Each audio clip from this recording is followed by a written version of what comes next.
안녕하세요. 내주한교회의 박미나 목사입니다. 오늘 우리는 역대하 30장 1절부터 12절까지의 말씀을 통해 하나님의 초대에 응답하라 라는 주제로 함께 나누려고 합니다. 하나님께서 한 사람 한 사람을 향해 보내신 이 초대에 우리도 응답하는 자리가 되기를 소망합니다. 성전 정화 사업을 마친 히스기야는 온 백성과 함께 유월절을 지킬 준비를 합니다. 유월절은 애굽의 노예로 있던 이스라엘을 하나님이 구원하셔서 자기 백성으로 삼으신 것을 기념하는 절기입니다. 히스기야는 오랫동안 지켜지지 않았던 유월절을 다시 지키는 것을 통해 우리가 은혜로 구원받은 백성이다 라는 이 정체성을 회복하고자 했습니다. 여러분, 우리의 신앙도 마찬가지입니다. 무너진 것을 다시 세우는 출발점은 언제나 예배의 자리입니다. 예배는 단순한 종교 행사가 아니라 하나님의 백성으로 서는 자리이기 때문입니다. 주일 예배도, 가정 예배도, 개인 경건 시간의 회복도 우리의 믿음을 다시 세우는 첫걸음입니다. 지금이 바로 예배의 자리를 붙드는 시간이 되어야 합니다. 히스기야는 유다뿐 아니라 북이스라엘 백성에게도 유월절을 지키자고 초대했습니다. 1절 말씀 보시죠.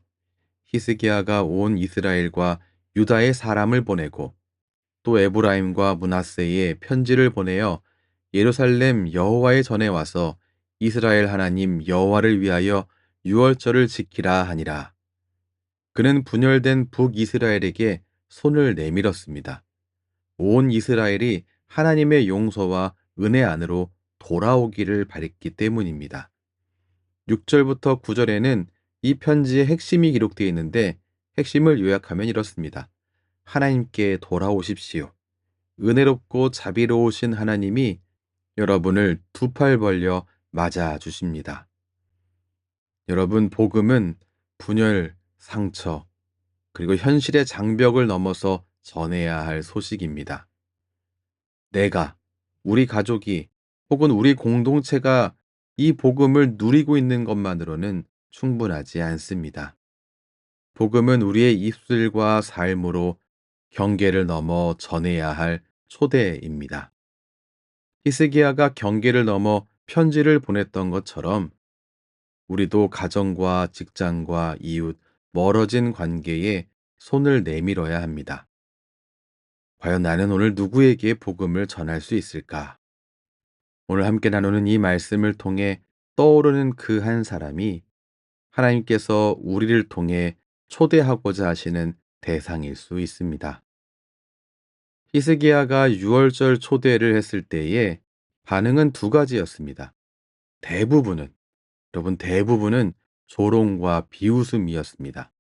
그런데 아셀과 므낫세, 스불론 지역의 일부 사람들과 유다 백성은 초대에 응했습니다. 복음을 전할 때도 이와 같습니다. 하나님의 뜻에 순종하여 복음을 전할 때 우리도 환영받지 못하고 조롱의 대상이 되기도 합니다. 그게 때로일 수도 있지만 대부분일 수도 있습니다. 그리고 이런 반응은 우리의 마음을 위축시키고 초대의 메시지를 전하고자 하는 의지를 꺾어버립니다. 그러나 우리는 잊지 말아야 할 중요한 사실이 있습니다. 그들 가운데 하나님이 예비하신 사람들이 있다는 사실입니다. 따라서 우리는 사람의 반응보다 주님의 뜻을 바라봐야 합니다. 복음의 결과는 우리의 설득이 아니라 하나님의 손에 달려 있습니다. 오늘 12절 말씀 보시면 유다 사람들에게 하나님의 손이 임하사 그들을 한 마음으로 감동시키사 왕과 방백의 명령을 좇게 하셨더라. 이렇게 기록되어 있습니다. 우리가 설득하는 것이 아니고요. 하나님께서 하시는 겁니다. 우리는 단지 초대하는 통로일 뿐입니다. 사람의 마음을 움직이시는 분은 하나님이십니다. 그러므로 여러분, 낙심하지 말고 복음의 초대를 계속 이어가시기 바랍니다. 기도하겠습니다. 은혜로우신 하나님, 오늘도 우리를 예배와 복음의 자리로 초대해 주시니 감사합니다.